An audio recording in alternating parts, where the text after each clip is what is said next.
爱他跌跌撞撞到绝望，我的心深深伤过，却不会忘。我和他，我不需要律师，我答应见你，是因为我想知道慈心现在的情况。他被强制勒戒，我有去看他，我问他案发当晚发生什么事。你为什么又跑去问他那些问题？你还觉得他不够惨吗？可不可以不要再去烦他了？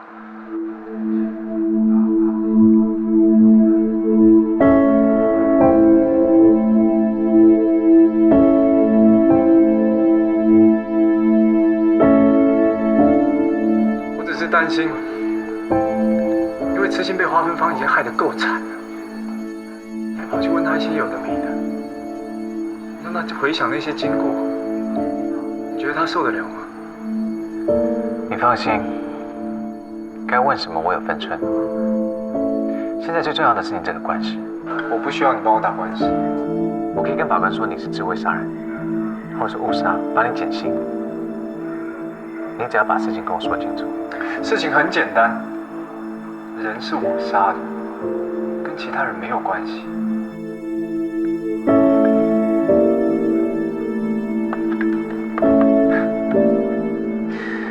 你不替你自己解释，只是急着认罪，又说跟其他人没关系。你这样的态度，让我觉得这件事不单纯。花芬芳就是我杀的，我不解释，是因为事实就是这个样子。多说什么也没办法改变。难道你要我撒谎吗？说人不是我杀的？这是做伪证吧？罪会更重的，大律师。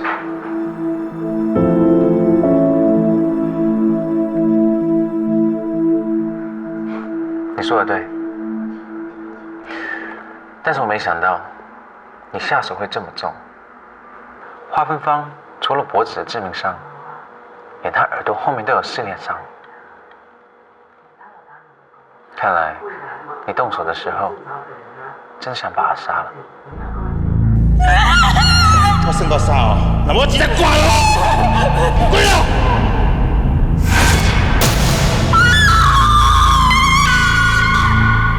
他本来就该死。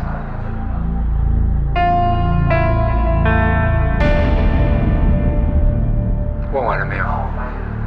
我可以走了。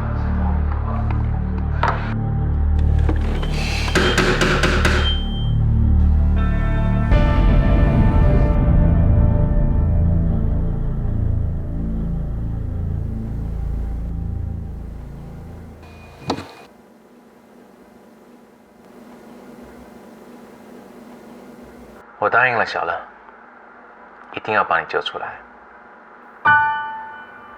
我不希望看到小乐伤心，因为他的短债是个杀人凶手。我也不想再看到每天开开心心的花影，为了担心你而倒下。我妈怎么了？她担心你，她听到这个案情对你不利，她趁你撑不住。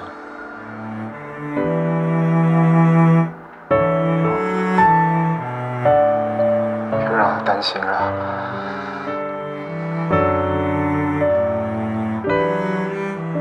她现在怎么样了？你放心，沐晨在照顾她。幸好有沐晨在。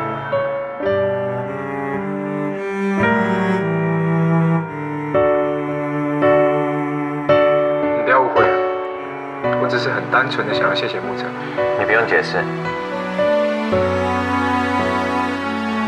你对沐晨有多重要，我非常清楚。你误会了。我没有误会，是他亲口说的。你对他很重要，只要你一出事，他不可能不会管。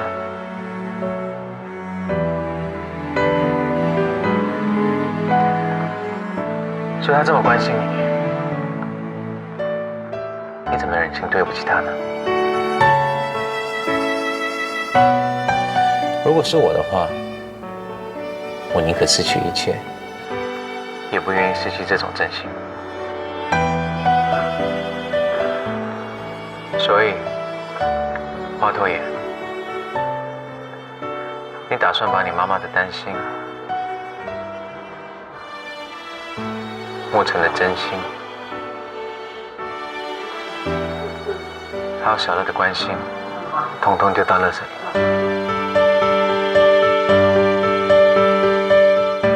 你愿意帮我这么多，又帮我辩护，真的只是因为我妈拜托你吗？还是因为沐晨？我都说过了，我是为了小乐。真心话吗？总之，我有信心可以让你早点出来，跟关心你的人团聚。只要你点头。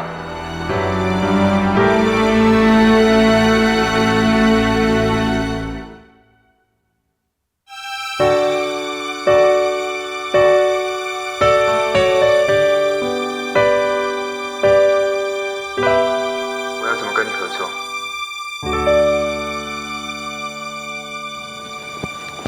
？Boss， 你说服花佗也合作了吗？他同意了，但他的态度很不寻常。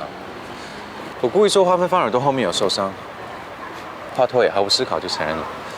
但问题是，花芬芳耳朵根本没有伤口，也就是说，他撒谎。从过去的案例来看，对案情有所保留，通常不是为了脱罪，就是想要隐瞒什么。可是花佗也并没有想要脱罪的迹象，到底他的动机是什么？这就是我们要查出来的地方。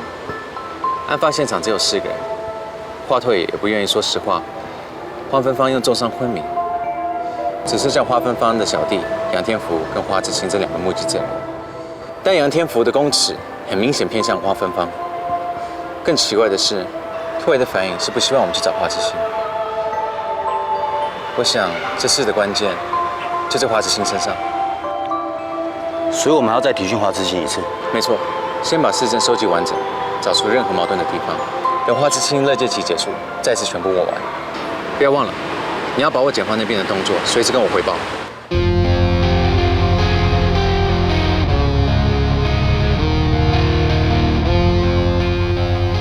Boss， 目前检方正在对采集到的证据进行最后的全面勘验。起诉花佗爷的是板桥地检署主任检察官陶大义。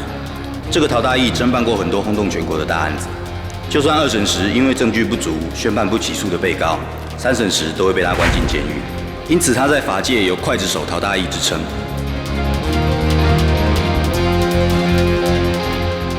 陶姐，花佗爷的辩护律师已经确定了，是任光熙。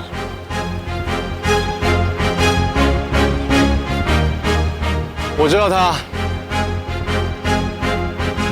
这里就是花佗爷遗弃凶器的地方。这也证实了他有畏罪潜逃的动机。如果一开始他就打算自首，何必特意丢弃凶器呢？另外，我请你查花佗爷和花芬芳的通联记录，有什么进展吗？有，根据花芬芳的小弟杨天福指称，花芬芳与花佗爷他们2个人过去恩怨不断，也确实都有2个人互相伤害的记录，这足以证明陶姐你的判断是没有错误的。我看这次的冲突，被告他们是有备而来。虽然找到了凶器，但是如果上面没有花佗爷的指纹，这样的证物也缺乏证据效力。你手上的资料借我看一下。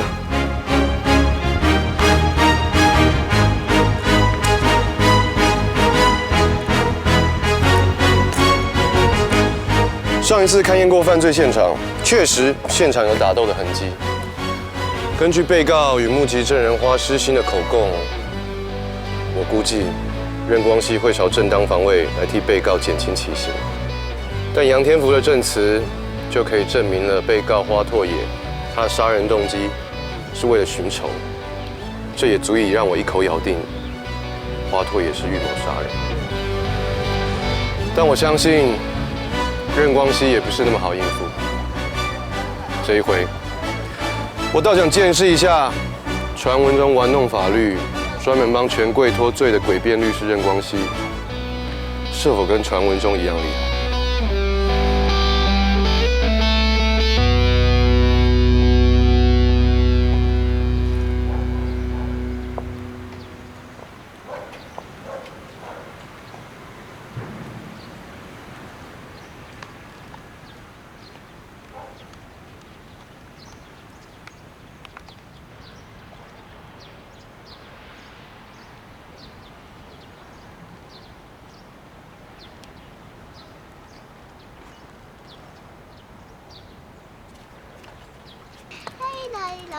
人生的小女婿，奶奶，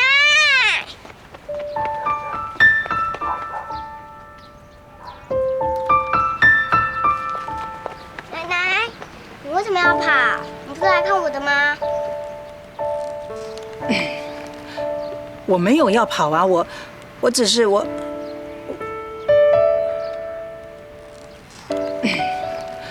小乐，奶奶没有要跑。奶奶是希望你帮她带路，带奶奶去看看我们家的院子啊。方董事长，欢迎你来。我只是带那天招潮蟹的照片来，让小乐可以交作业。另外，我也带了无糖的牛奶糖，小乐可以安心的吃。好棒的奶奶，过来吧。家里有很大的院子哦。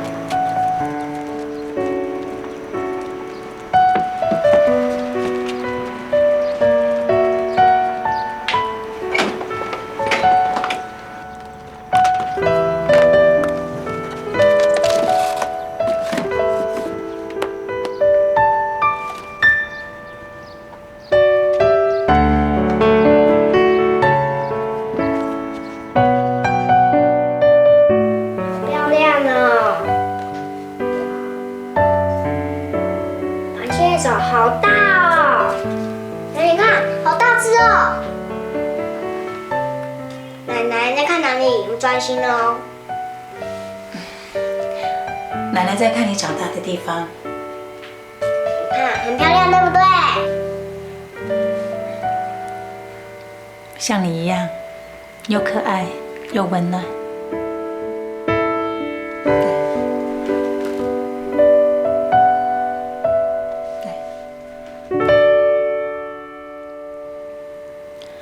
方董事长，饭已经好了，可以准备吃饭了。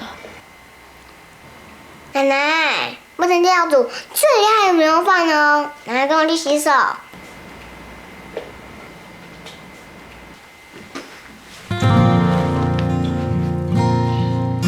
他来啦，小心哦。梁小乐，梁家家训第8条是什么啊？我跟大人吃饭的时候，大人要先吃，我才可以吃。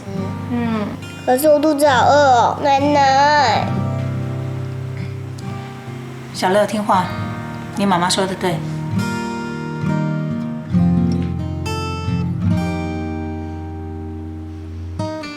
来，我们开动吧。方董事长，请用。来，小乐，芹菜，你最喜欢吃的，还有这个。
听小乐说，以前你们在这里生活，过得很辛苦。不辛苦啊，其实在我很小的时候，爸爸就过世了，家里的生活环境变得不富裕，所以小阿姨以前常常教我们不要浪费一点一滴，久了也习惯啦，现在一点都不会辛苦的。对不起。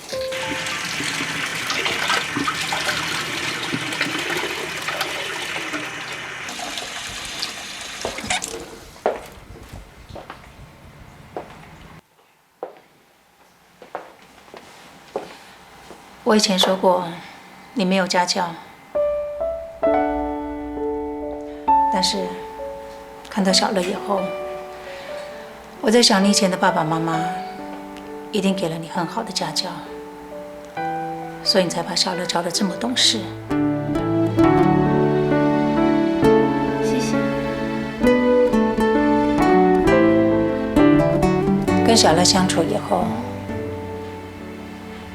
也许是因为小乐无忧无虑、天真的笑容，也或许是因为自己年龄渐渐也有了，让我常想起过去。光熙小的时候，并没有像小乐这么快乐，他甚至于不常笑，常被我压着去上课、补习。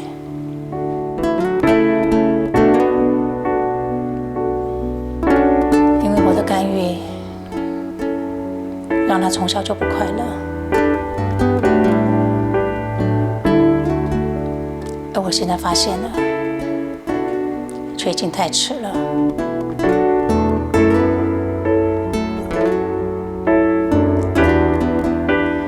同样是单亲妈妈，在你身上有太多值得我检讨、值得我学习的地方。不，其实我们都是一样的。我们都是爱孩子的，只是方式不一样。没有人比您更爱光熙，可是我却剥夺光熙的童年，还插手介入你们的感情，让光熙，甚至还有一切都不快乐。不会因为你的决定，才让光熙可以活了下来，这才是最重要的，不是吗？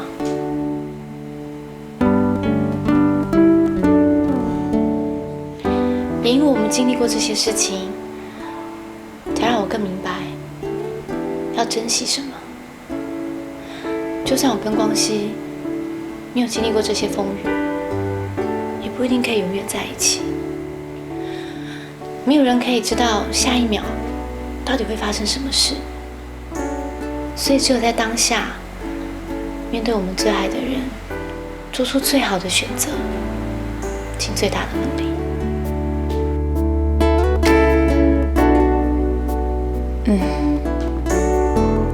我懂。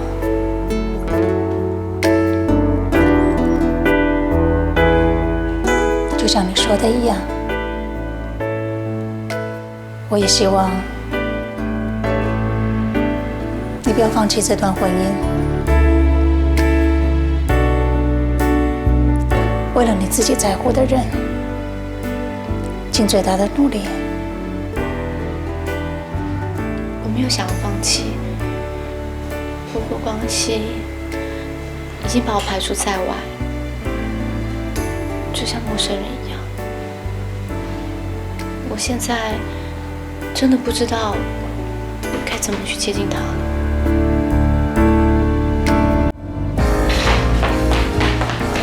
真的不是接近了。奶奶，真的不是接近了。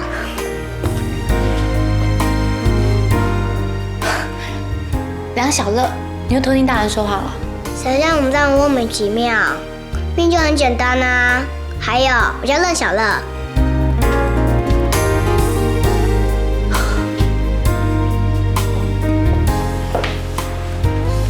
好，任小乐，你要当丘比特，帮助你的爸爸妈妈，还有让沐晨不要放弃。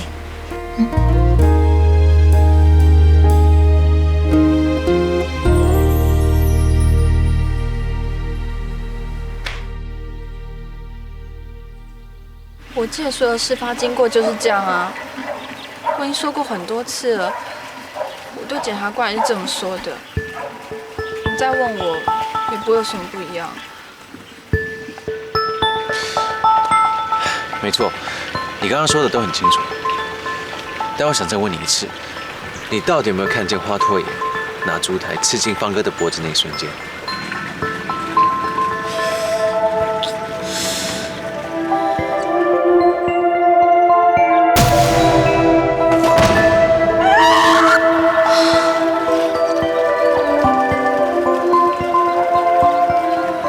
我记得我看到的就是方哥有了好多血，他倒在地上，然后托野哥拿了烛台。所以你根本没有看到花托爷杀方哥。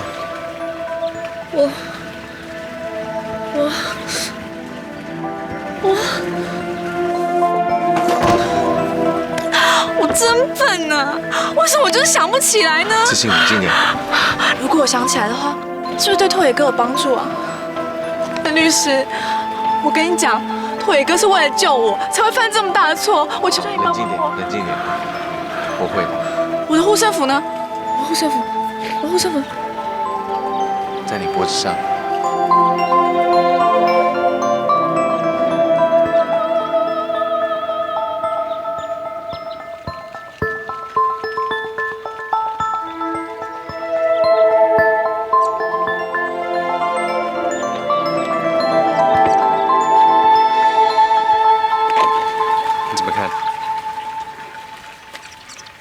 很多目击者在经历过可怕案件之后，都会有描述错误或记不起关键时刻的状况发生。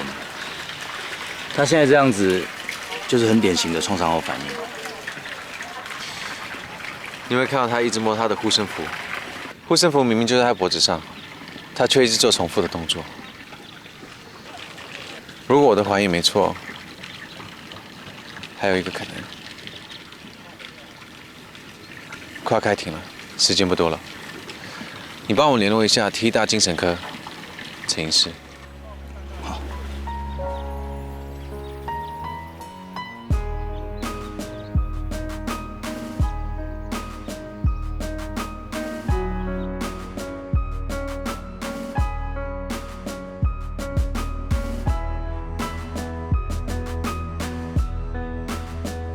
那这张你看到什么？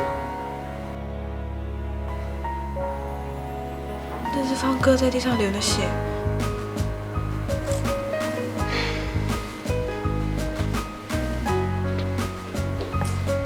我想你的推论没有错，在我帮他做的罗夏克墨兹投射测验里，花痴心的联想全部都是案发时的恐怖经历，这也就显示出他现在正处于最深层的恐惧中。他没有办法想起案发时最关键的记忆，是因为他把最不愿意想起的记忆锁了起来，这就是典型的心因系遗忘。陈医师，如果他是真的失去记忆，那恢复记忆的几率大不大？明天就要开庭了，有没有什么办法让他快点想起来？今天晚上我会彻夜的监控他的睡眠，还有脑波记录，再试试所有的治疗方法，或许会有希望，但我没有办法对你做任何保证。他身上的护身符好像对他很重要，那会帮助他恢复记忆呢？我会试试看。被他锁住的记忆，是真相最后的关键。我也只能赌一赌。如果我没猜错，或许我已经知道花托也在隐瞒什么。现在只缺痴心这块重要的拼图。陈医师，请你尽力帮他恢复记忆。嗯。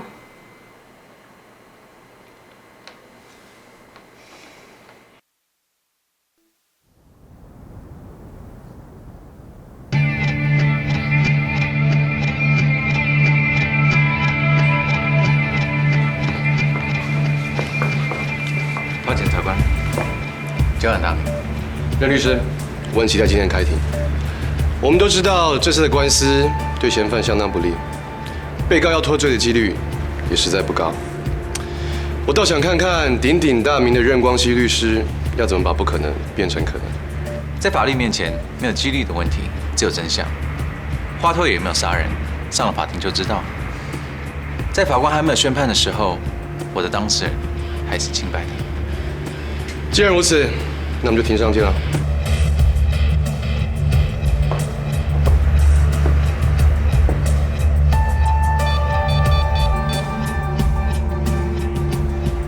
陈医生，刺青的状况怎么样？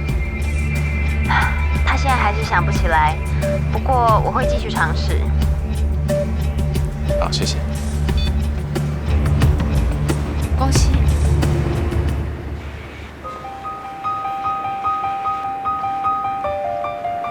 boss， 我先把资料整理一下。有事吗？快开庭了。你是不是担心等一下检察官要问的问题？你看起来好累哦。我们有一阵子没有见面了，我想你是不是为了官司经常熬夜？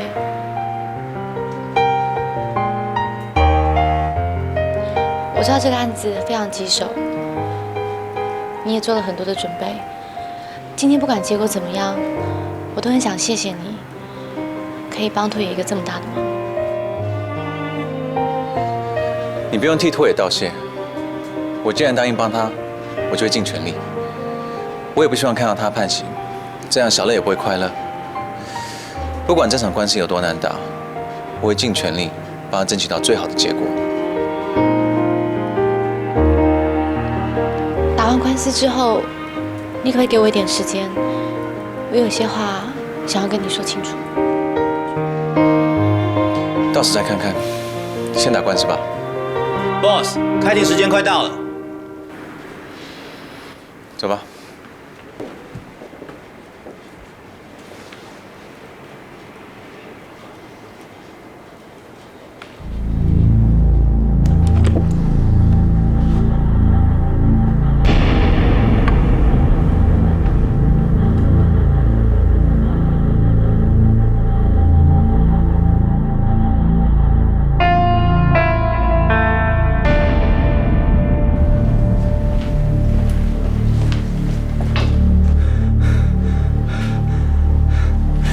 对，霞来。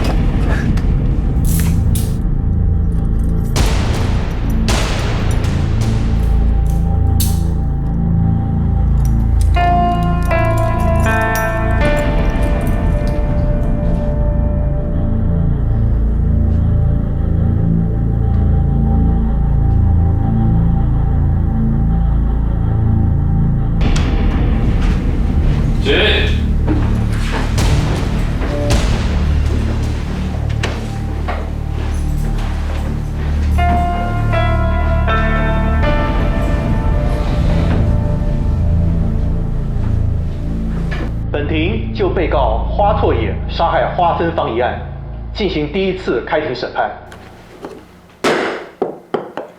请检方陈述起诉要旨。被告花拓野于1月18日为报复被害人花芬芳，以锐器刺进花芬芳颈部，造成颈动脉破裂，导致被害人重伤昏迷。花拓野杀人意图相当明显。检方以违反刑法第271条杀人罪对被告提起公诉。因被告在遭逮捕之前有逃亡之余，诉请庭上着重量刑。犯案工具详见证物清单。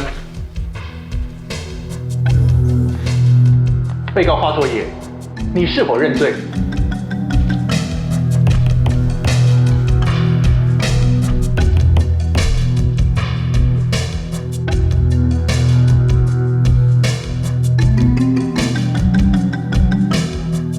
罪。被告辩护人对起诉书内容有何异议？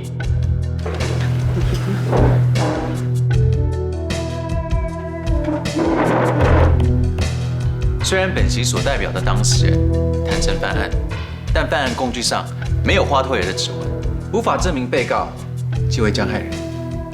本人主张无证据能力，同时我的当事人犯罪动机是正当防卫，因此本席要求庭上根据刑法第23条减轻或免除其刑。请检方传唤第一位证人。杨天福，就你刚才陈述，被告花拓也过去曾经导致被害人花芬芳左眼失明，花芬芳也曾以刀子刺伤花拓也的左手。这件事情的起因，是因为花芬芳吸收花拓也的妹妹花痴心当传播妹，花拓也气不过，所以才上门寻仇，是吗？是。而你又说，案发当时，被告请友人花生兵负责把风，并以事先录制好的警笛声引开你们，是吗？是。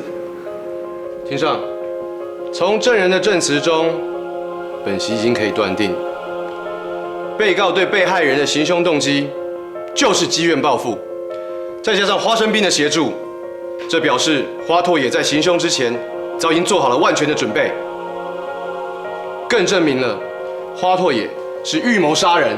你要被告了？你胡说你！据我当事人描述，案发当晚，他带着100万去救花痴心小姐，而你也对她进行了搜身，是吗？是啊。那你有在她身上找到任何武器吗？没有。根据我的当事人陈述，你清点过100万之后，花芬芳不放人，甚至挟持花痴心，威胁被告，这是真的吗？我们要看清楚。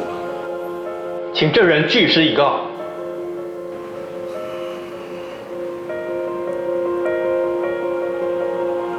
好像是这样。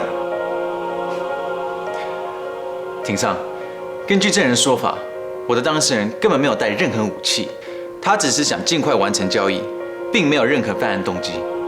被告的妹妹因为生命受到威胁，才导致他在毫无选择的状况下误伤被害人。所以，被告的犯罪行为是正当防卫。庭上，案发前1周，被告曾经到过案发现场，与被害人谈判，因而被花芬芳刺伤手掌。当时他就已经得知现场有烛台，即使他身上没有带武器，也可以借由烛台置人于死。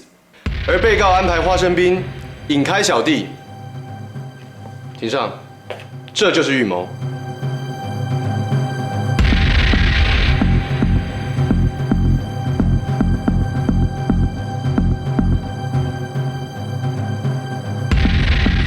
请辩护律师传唤第3位有利人证。梁小姐，请你解释一下，花拓也被逮捕的时候，你为何在现场？事情发生时，兵仔非常慌张，第一时间打电话给我，告诉我拓也杀了芳哥，要去自首。所以在第一时间，我想去了解状况，看看能不能帮上他什么忙。所以你到现场的时候，花拓也已经准备自首，而不是像他自己陈述的准备逃跑。对，当时他说要去自首，我接到电话赶回家里，车程有将近2个小时。如果拓也真的要逃跑，早都跑得远远的，而不会还待在我家。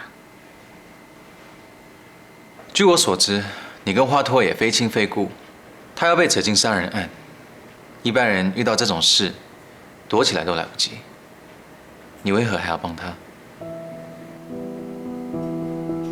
因为花拓也帮助我很多，多到我这辈子也还不清。我的儿子患有第1型糖尿病，这6年来，我独立的抚养他。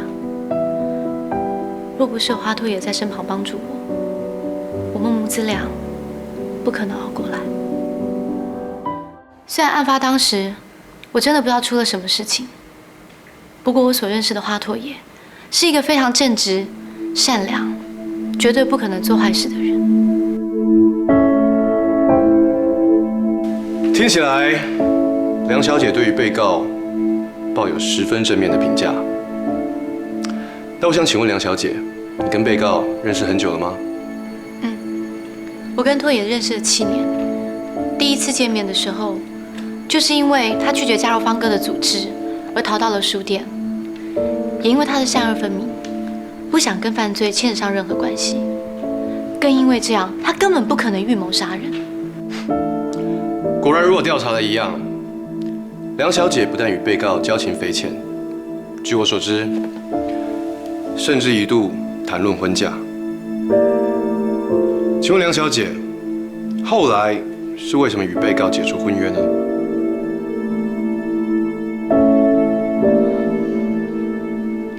是有一些原因，我必须嫁给儿子的生父，也就是任光熙律师。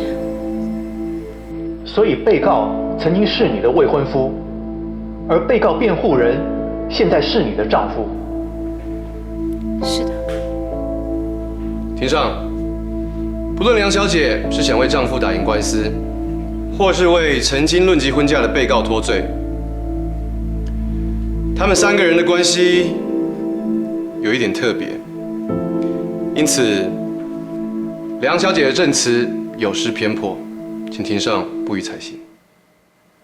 根据被告坦诚犯案、目击证人指证历历，以及从盒中打捞出的凶器鉴识结果，以及医生对于被害人的伤势研判，证实被告的杀人动机是为了报复，甚至有故意致人于死的目的。被告甚至于犯罪之后抹去凶器上的指纹，企图弃械潜逃，种种的证据都指向被告杀人未遂。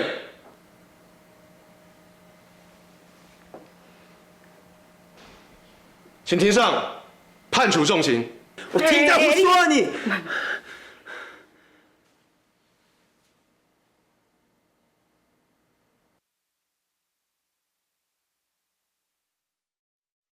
想不起来，你们不要再逼我了，我已经尽力了，是我没有，是我没有，我要回家，我要回家，我要回家，我要回家，我要回家，我就是想不起来，你们不要再逼我了，你们不要再逼我了，是我没有，是我没有，不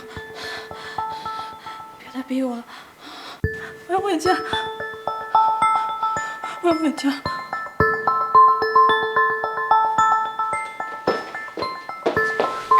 事情没关系，我们不做治疗了。你那个护身符好漂亮哦，你是不是一直都戴着啊？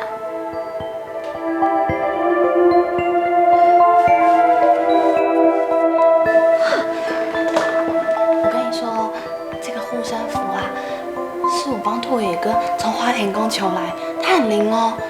要不是他，我跟拓野哥就没有办法平安从房哥那里逃出来了耶。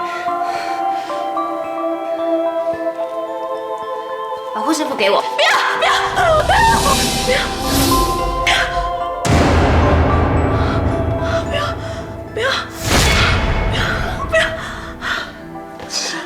你是不是想到什么了？我不知道，我不知道。你一定是想到什么，不然你不会这么害怕。你再试着想想，到底方哥被杀的那个时候，你看到什么？我不知道，我不知道，不行。我只看到方哥流了好多的血，其他的我都想不起来了，我想不起来了！不要逼我，你不要逼我，你不要逼我，你不要逼我！啊！不要吵我！不要吵我！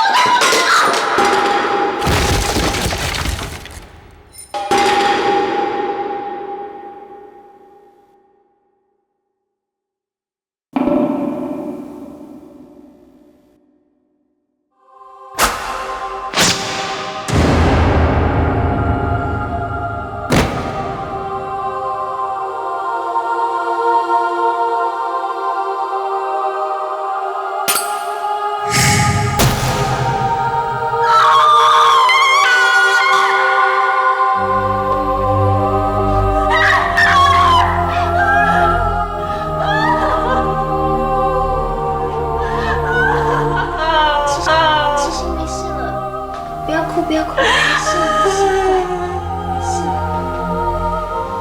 对不起哦。对不起，对不起。没事。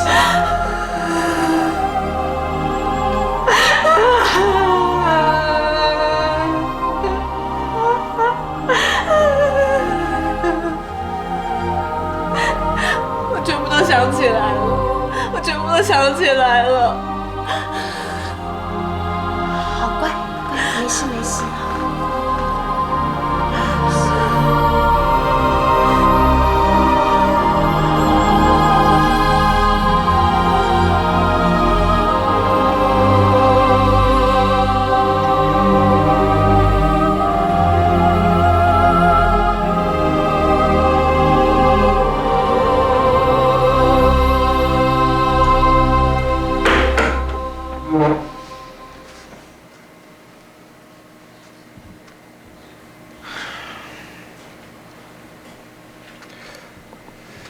华佗爷，你这个死表情，跟不配合的态度，让我一点都不想帮你辩护。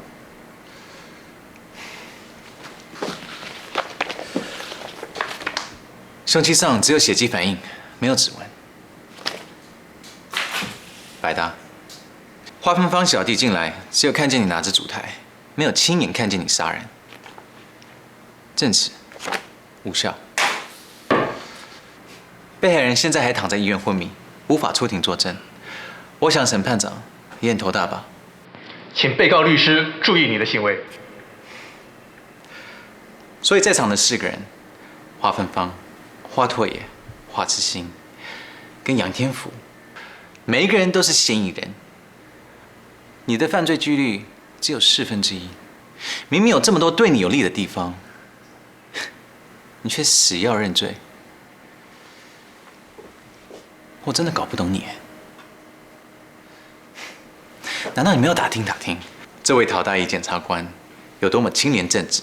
你这样随便认罪，如果不小心造成冤狱，他的一世一名不就毁在你手里？你承担得起吗？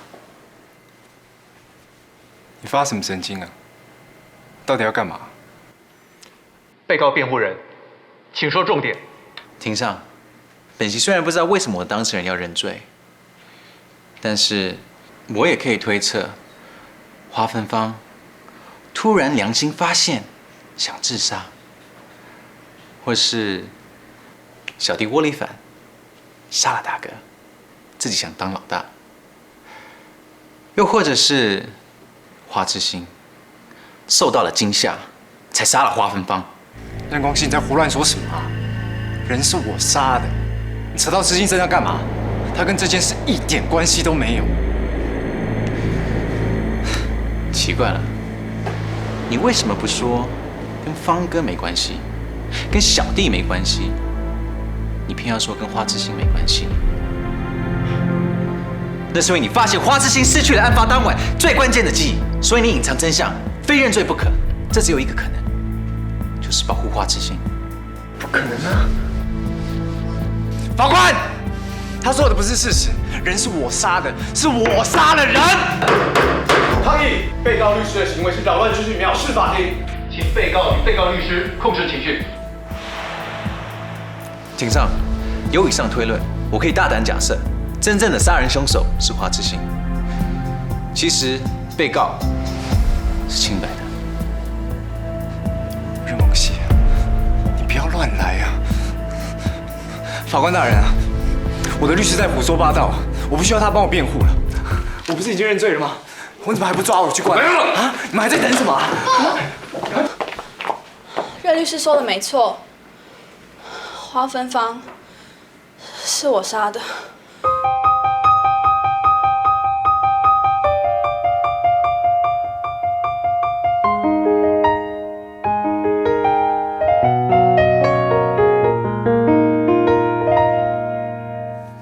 你闭嘴，什么都不要讲。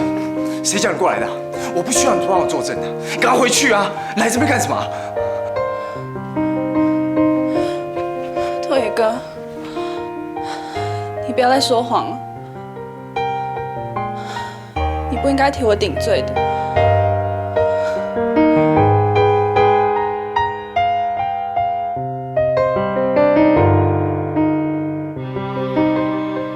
庭上，这位是我传唤的证人花痴心小姐，站在她旁边是 T 大精神科权威陈医师。我现在请她详细的解释所有一切给你听。花痴心是我的病患，我已经完成了对他的治疗，帮他恢复了案发时的所有记忆。我可以担保，花痴心在法庭上的所有证词绝对有效。任律师怀疑我失去了案发当时完整的记忆，而我想不起来的那几秒，就是最重要的关键。所以请陈医师为我进行治疗，直到刚才我才想起来全部的经过。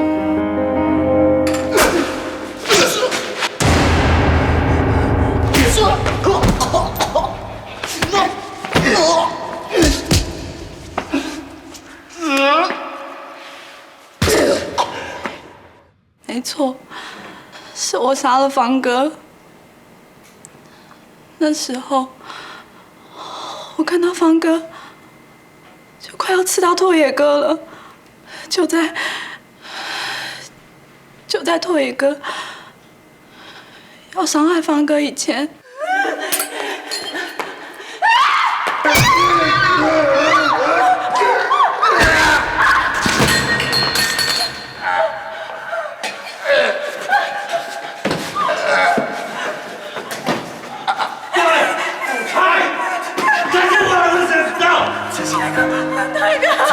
赶快走！走了。是我拿了另外一个烛台，刺伤了方哥。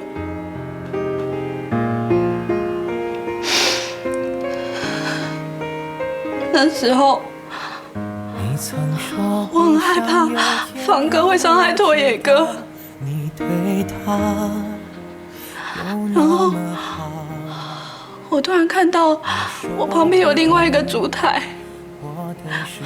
我想都没有想，就拿起了烛台，朝方哥冲过去。等到我恢复意识的时候，方哥已经倒在地上了。所以那个时候，我才以为人是拓野哥杀的。幸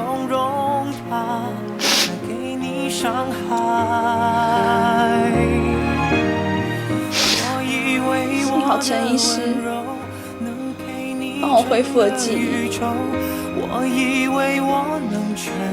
拓野哥是为了帮我顶罪，所以才会这样说的。请你们还他清白。我太过天真，以为奇迹会发生。这是我对花痴心做出的精神报告。花痴心在被花芬芳囚禁的这段期间，因为长期受到药物控制，还有暴力虐待，所以产生了 PTSD， 也就是所谓的创伤后压力症候群。幸亏任律师观察入微，所以才及时发现患者的征兆。有些患者对于自己不想记起的事情会产生心因性遗忘，花痴心就是这样的一个案例。我推测案发时花痴心并非有意杀人，而是 PTSD 发作，再加上药瘾影响心智，一时失去控制才会误杀了花芬芳。我不是故意杀人的，对不起，拓野哥。要是我没有离家出走，要是我没有被方哥抓住，就不会发生这么多事。都是我不好，对不起，对不起。以为奇迹会发生，它让你红了眼眶，你却还笑着原谅。广西，你为什么要让他想起来？对他来讲，要是能够忘记那些恐怖的遭遇，那样才是幸福的。花芬芳是要报复我，才会去伤害他的。是新受害者。我以为我的温柔能给你整个宇宙，你们凭什么去裁判他？全力填满你感情的缺口，专心陪在。但你这错在太自以为是，你不应该以为你可以搞定一切，不应该以为替他顶罪就会没事了。如果你是坐牢，知心会开心，会幸福吗？一开始你就应该报警了。我这么做都是。对哥，跟律师说的对，你真的做错了。你知不知道，当我看到你为我顶罪的时候，我心里有多难受，我有多内疚。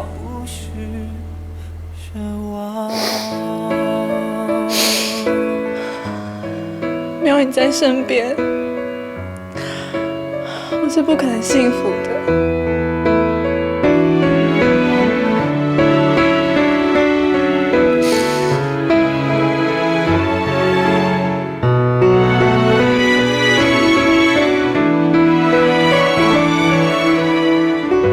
请问检方对于证人当庭认罪有何看法？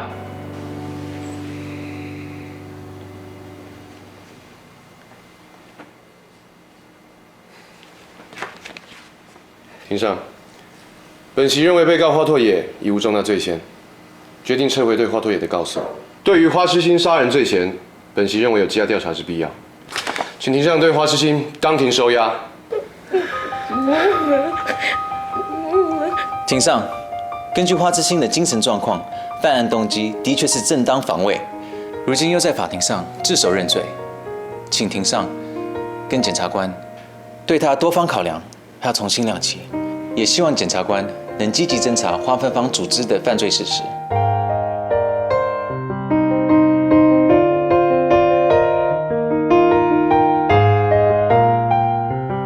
本庭宣判，当庭释回花拓也、花痴心杀人及花芬芳涉及妨害自由、绑票勒赎及强制罪等罪嫌，由检方另案侦办。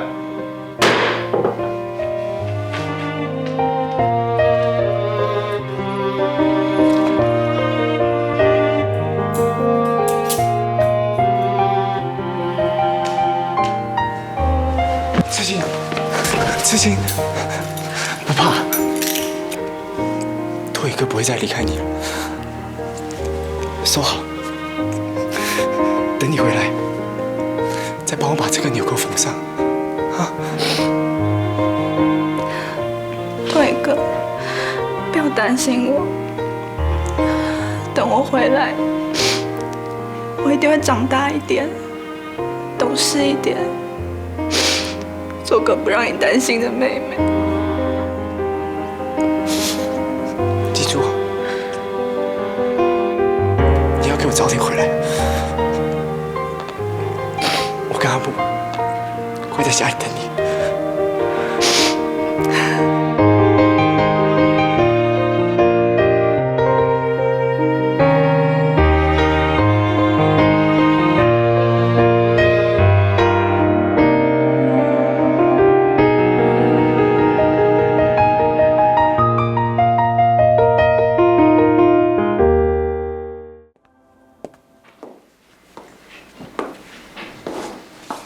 Boss， 我先帮花拓也办理后续程序，等下再跟你会合。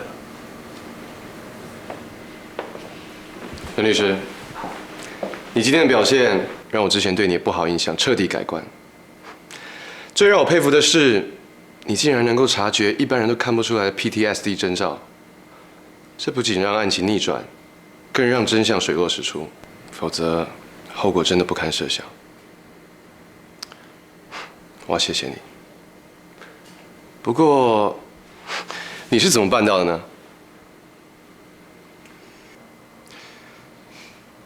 其实很简单，我曾经有过 PTSD。看不出来。听说与这样的人相处要有相当的耐心。对了，听小林律师说，过几天在美国举办的司法研讨会，你也会参加。到时候我们好好切磋一下吧。我希望未来能有更多跟你交手的机会。我也是，我很期待。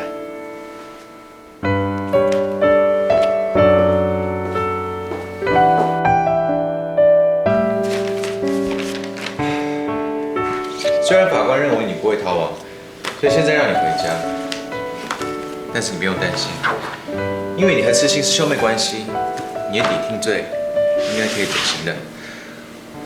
我会努力帮你争取到免刑。我无所谓，拜托你，尽力帮助痴心就好。不管是你或是痴心，我会让你们尽快回到花田村。没关系。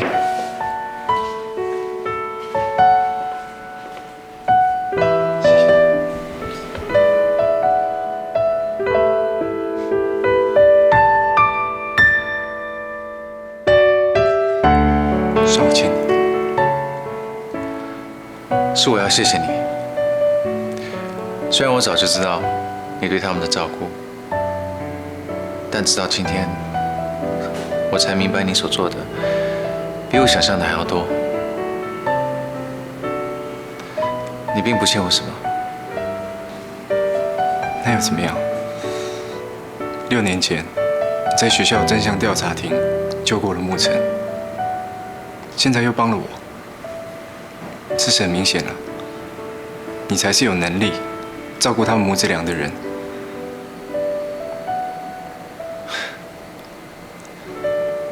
这只能证明我是一个好律师，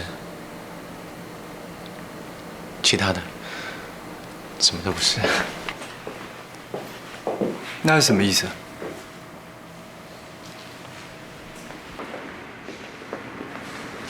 我的意思是，身为律师，我已经帮你送回沐晨和小乐身边，我的责任已经结束了，所以我希望你可以继续你这6年来的责任，好好照顾他们。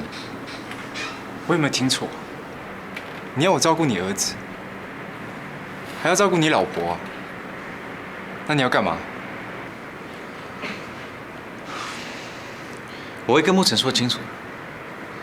当初我坚持把他留在我身边，是因为我还以为我们可以改变什么，但是到最后，只是互相伤害。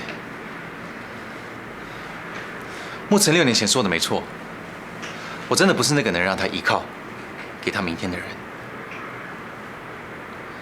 你才是。任大律师啊，你该不会到现在还搞不清楚他当初离开你的原因吧？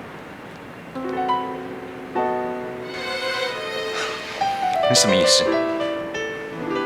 你有没有想过，如果他当初选择的是我，为什么这6年来他都不肯接受我？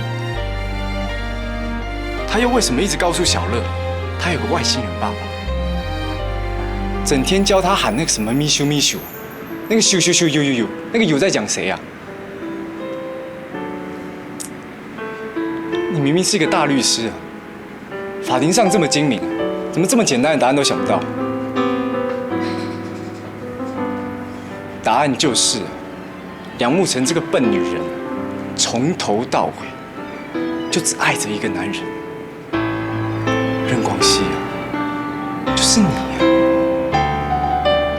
也就因为这个理由，他6年前不得不撒谎骗你。你说沐晨骗我？你真的以为沐晨是这么现实的女人吗？6年前，要不是你妈妈要求她离开你，沐晨是为了救你，要你死心去接受何董的职质治疗，才会找我去骗你的。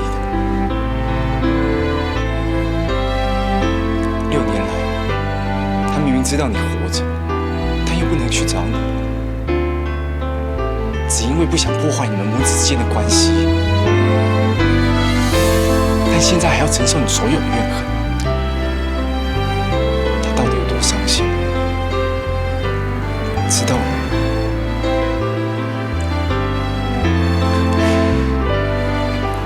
是啊，他是很傻，很他很自私，他凭什么不问我就帮我决定？他凭什么把我一个人留下来？难道他觉得我一个人这样活下去会快乐吗？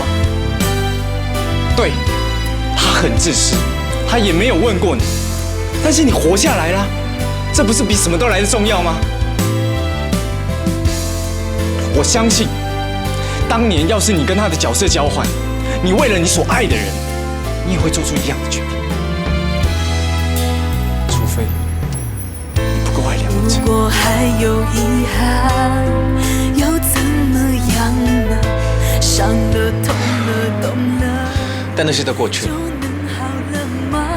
我也提出了分开，而他也接受了这个结果。这就是我所看到的事实。他最后的选择，永远都不会是我。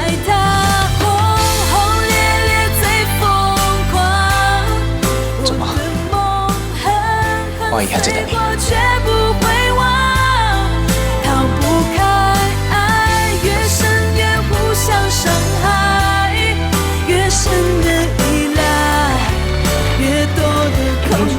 对，端出来。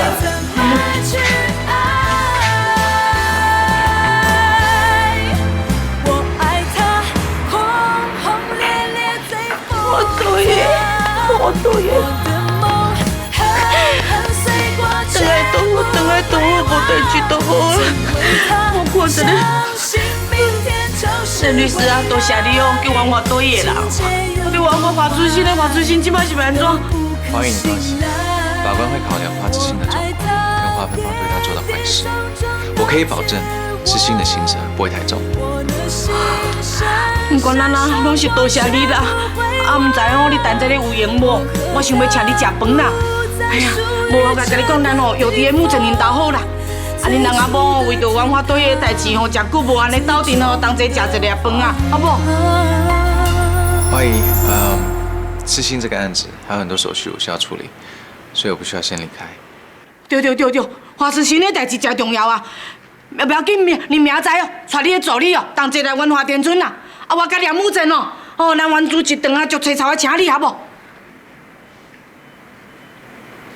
我先走了。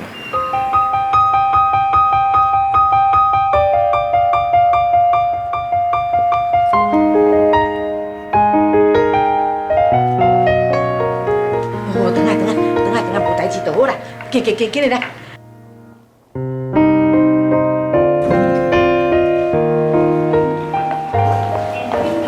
律师，谢谢了啊，多谢啦。来花田村吃饭嘞。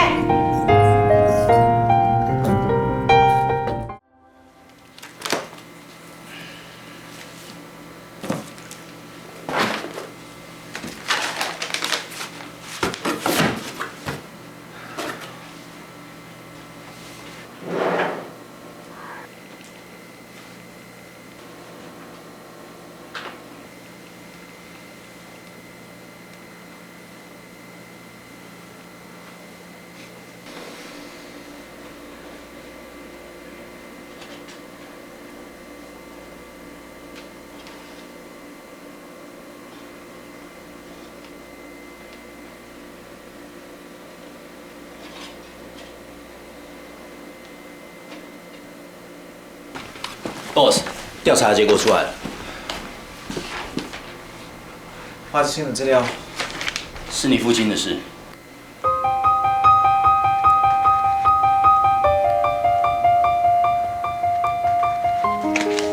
之前你怀疑方董和你父亲离婚，也许有什么其他的可能，要我试着去查看看。没想到得到这样的结果，我也很震惊。Sorry。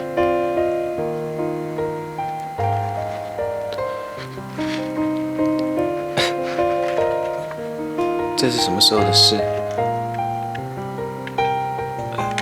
我是说，我爸跟这个女生，就是你爸自杀那一年，因为这对方家是一个天大的丑闻，所以当时消息被方家压了下来，才没有见报。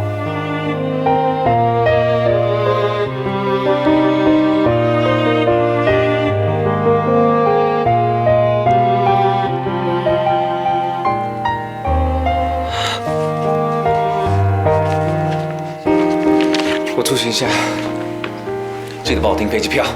Boss， 你真的确定要这样做？我是说，明天你跟大嫂下午3点，单程票。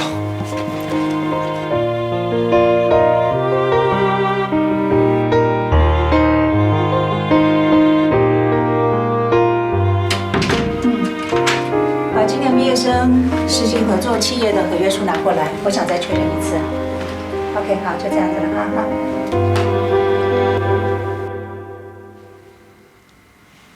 你怎么来了？没有啊，我来看看圣德堂，顺便来看看你。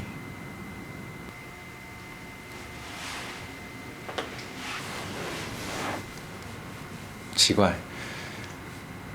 虽然我的记忆都回来了，虽然我知道圣德堂很重要，但我却不记得为什么。你知道原因吗？是因为你爸爸，那是你怀念那个人的地方。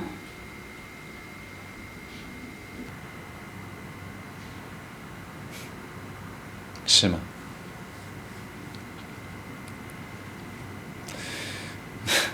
那现在，既然我都不记得，不如把圣德堂拆了。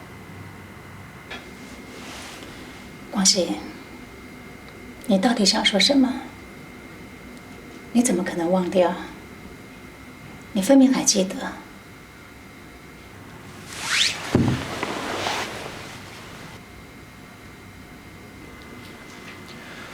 但是我记得是真相吗？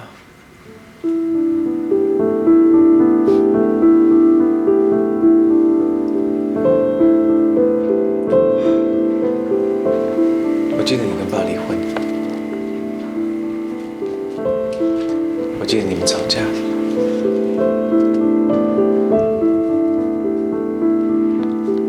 我记得他自杀，但我从来都不知道，那件事情发生的是爸，而不是你。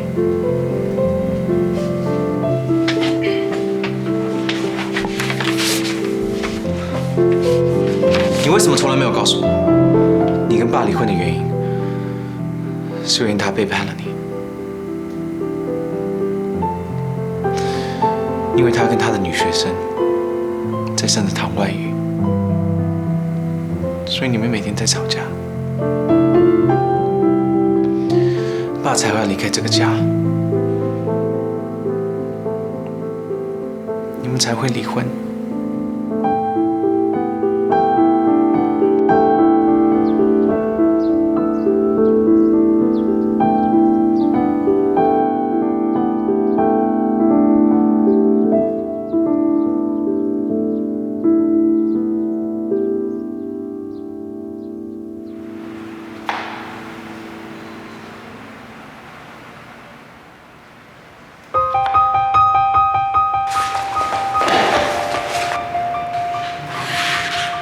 所以你想怎样？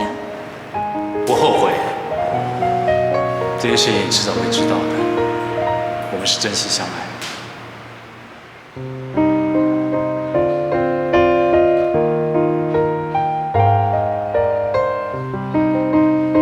别让光熙知道。是吗？我不想光熙从小就没有爸爸，所以我可以容忍你的出轨。我只希望你别让光熙知道，保持现状。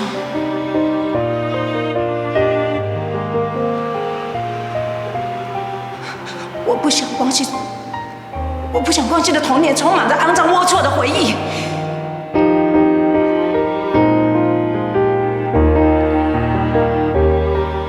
放开你的脏手。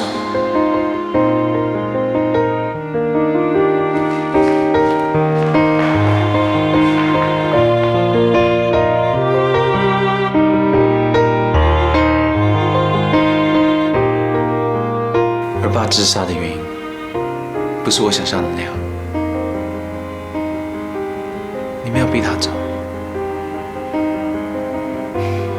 他根本是带那个女生去私奔，去那个旅馆自杀。但那个女的临时反悔，留下他一个人死了。你是为了在保护我，对不对？为了不要让爸爸的形象在我的心中给毁了，你宁可让我误会你，也别让我知道爸爸是这样的人。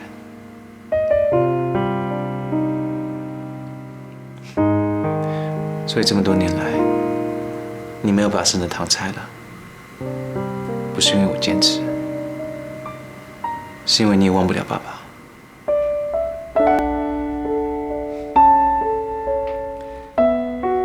你把我想得太伟大了。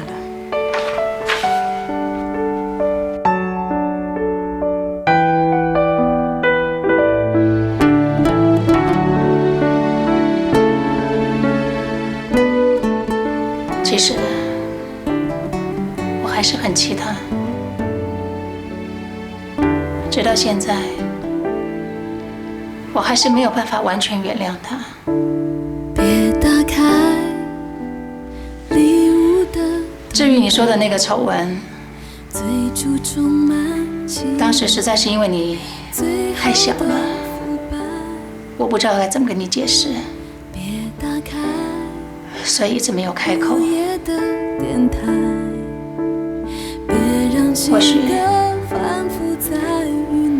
或许我说的话，也许现在情形会不一样。而爱并没有教给我生存。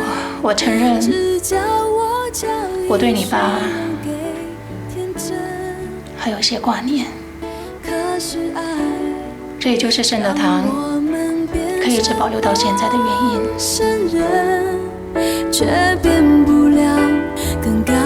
因为圣德堂是我们相遇的地方。当时他是音乐系的老师，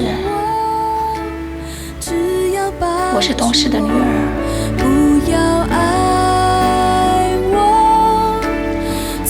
我在想，如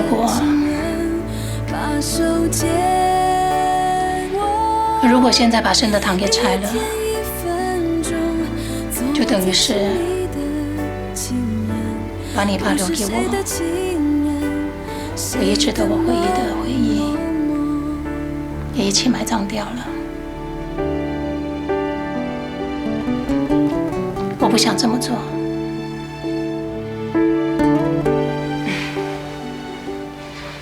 至于小林，你大可放心，他真的是我的好朋友，也是我们方家最得力的助手。这么多年来，他始终忠心耿耿地在我们身边支持着我们，没有逾越任何分界。你怎么能让我就这样误会，就这样恨你那么多年？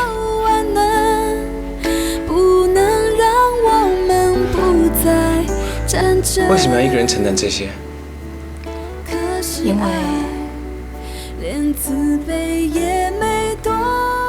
我觉得那是为你好。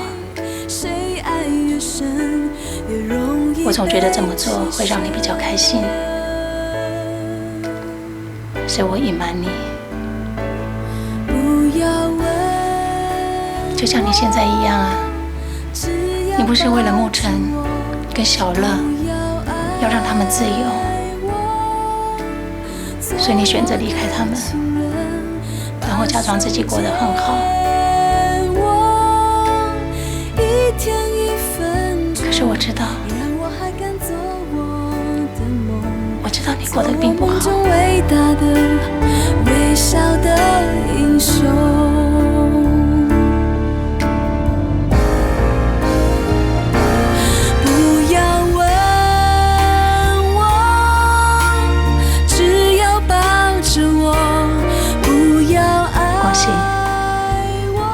还有弥补的机会。做我的情人，你们分明比我都要幸运，为什么不好好把握呢？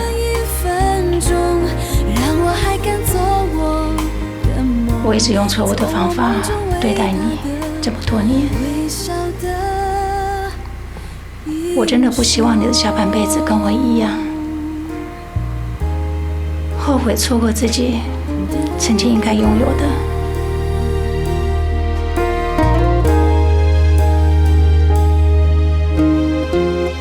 为什么？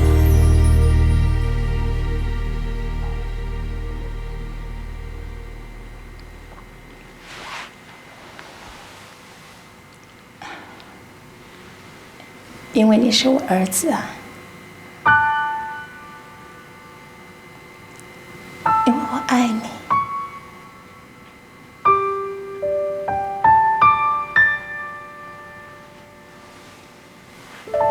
爱有很多方法，也许一直我的方法并不是很正确，你可以不要接受。但是，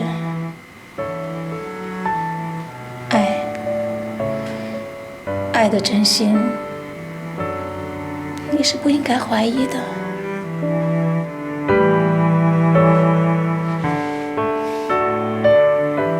我想牧尘也应该是这样。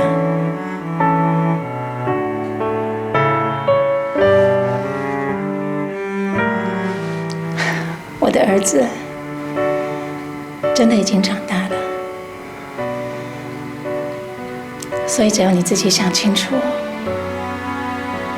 你想怎么做，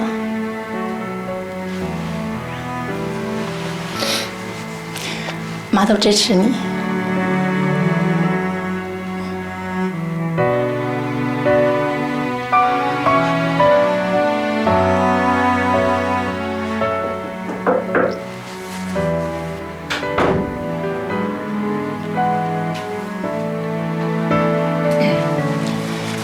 我去整理一下，小林，你把合约书帮我看一下。妈，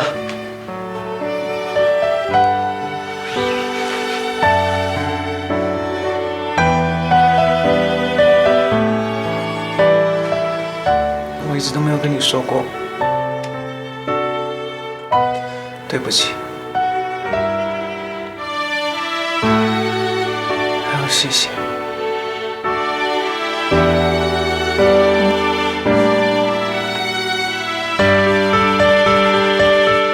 没事，没事。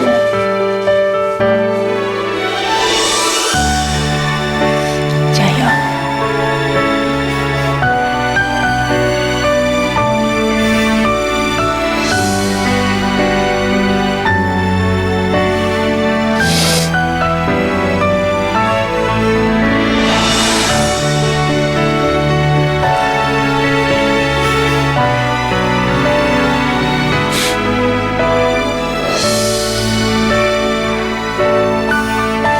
对不起，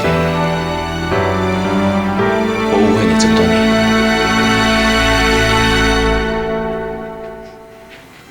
我也欠你个谢谢，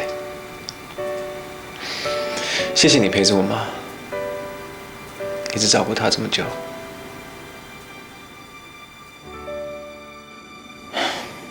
广西，虽然隔这么久，可是要把心里面的感觉讲出来，没那么难吧？在你去美国之前，是不是还有些话要跟牧尘说？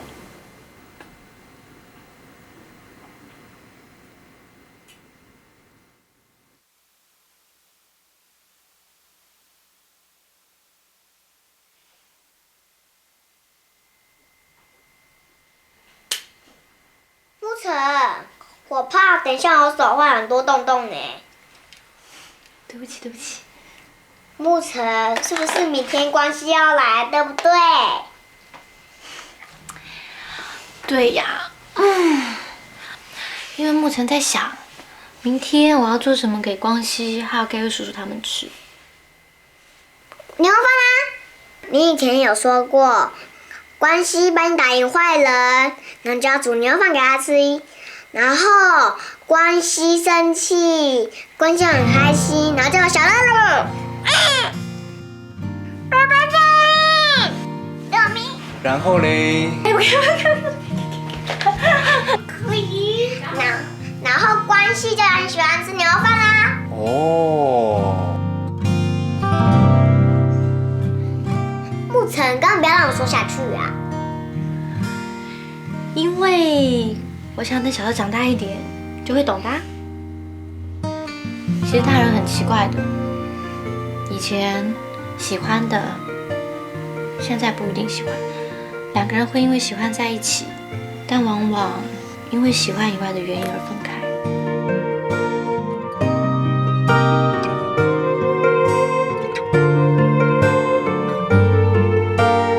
去睡觉啦。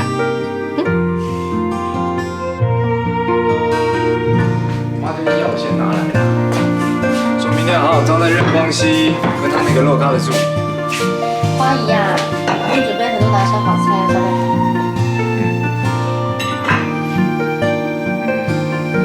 那你呢？你要怎么谢谢任光熙啊？还是说，你现在比较担心的是，他们吃完饭后，你要怎么解释我们之间的关系？任光熙都告诉我了，而且你都搬回来住了，我怎么会看不出来你们之间有什么问题啊？都怪我了。我知道，要不是因为你，他不会帮我的。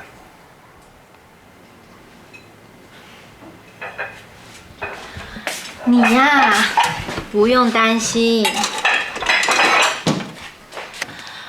其实我本来就打算官司打完之后找他出来聊一聊，只是我不知道他会不会接受而已。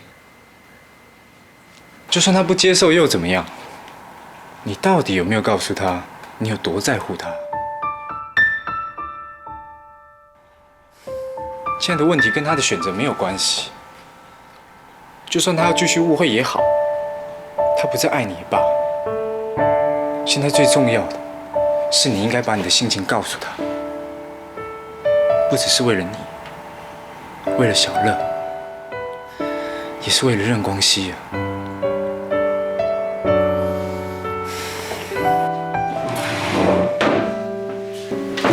沐晨啊，因为他是这么努力的爱着你，你想想，6年前他为了你抵抗病魔，也为了你挨了一刀啊，直到后来他失忆了，可是他却又那么努力的想起你，只不过现在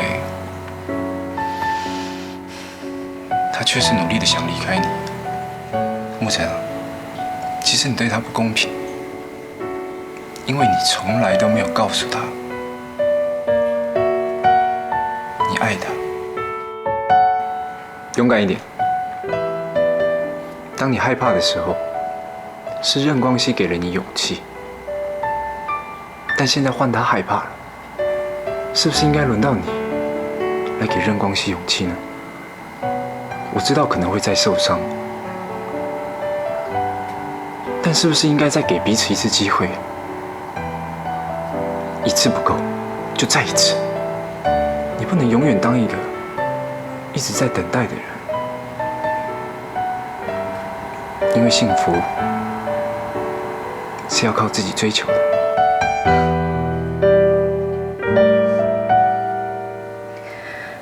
多言，谢谢你。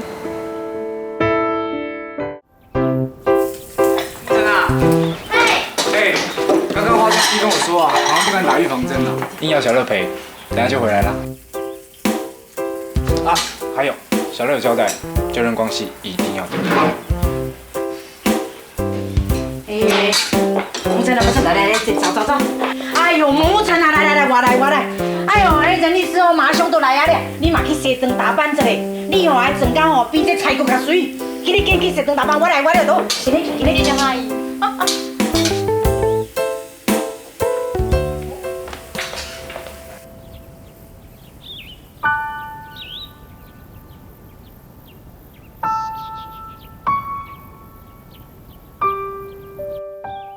真奇怪咧！啊，任律师都答应讲哦，要来互我请来，家己一个人俩。不好意思 ，boss 临时有事不能过来，但是他知道大家都很诚心邀请他，所以要我来代替他跟大家说声谢谢。哎呀，安尼无意思啦！我安尼哦，传一长足青草要请伊咧，人梁木成嘛伫在去等到今仔咧，哎呀，安尼无来，安尼无意思啦。关于这个 ，boss 有交代我一些事情，要我跟梁小姐私底下谈一谈。你讲什么代志？你的保事就是我的保事，我跟你讲，母亲的代志就是万华田村的代志，有什么代志你直接讲。讲啊。说啊。没关系，有什么事情你就直说。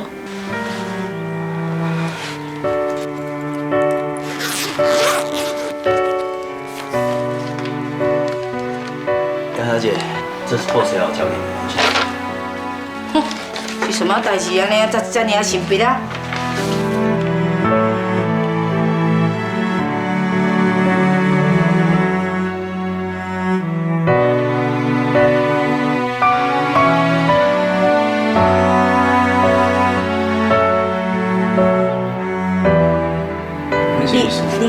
离婚？不会吧？这份离婚协议书的条件非常好 ，boss 会付给你很高额的赡养费，还会买下你现在住的这栋房子，你甚至还可以拥有一片花田。boss 没有要你马上签字，你可以看清楚以后再多加考虑。不是咧，伊真正有签名咧，也袂当啦，小六咧，伊真正歪小六要甲绑杀咯。关于这一点 ，boss 也讲过了。他知道你把孩子看得比什么都还要重要，所以他愿意放弃监护权，不跟你争孩子。只希望可以的话，每个周末你可以带小乐上台北，因为他担心方董事长会很想念他的孙子。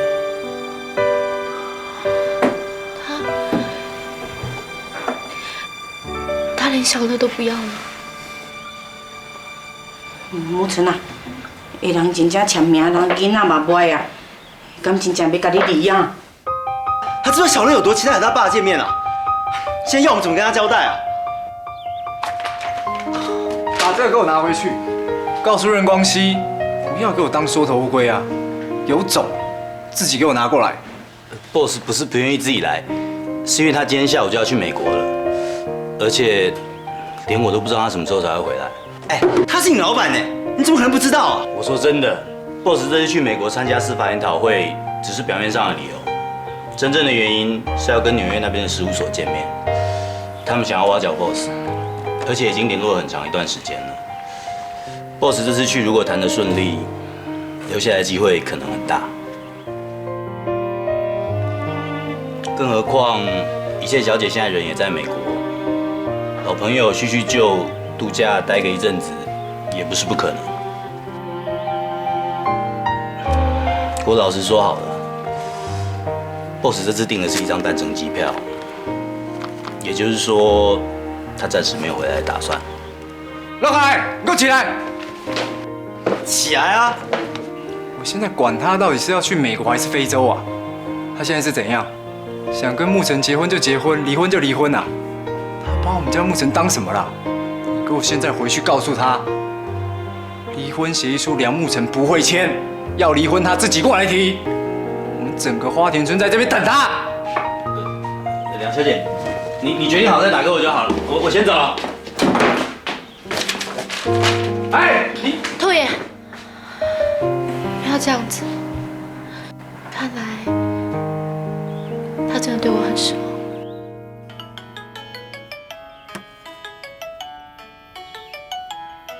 木真啊，刚才找你的，唔捌，我唔捌。喂。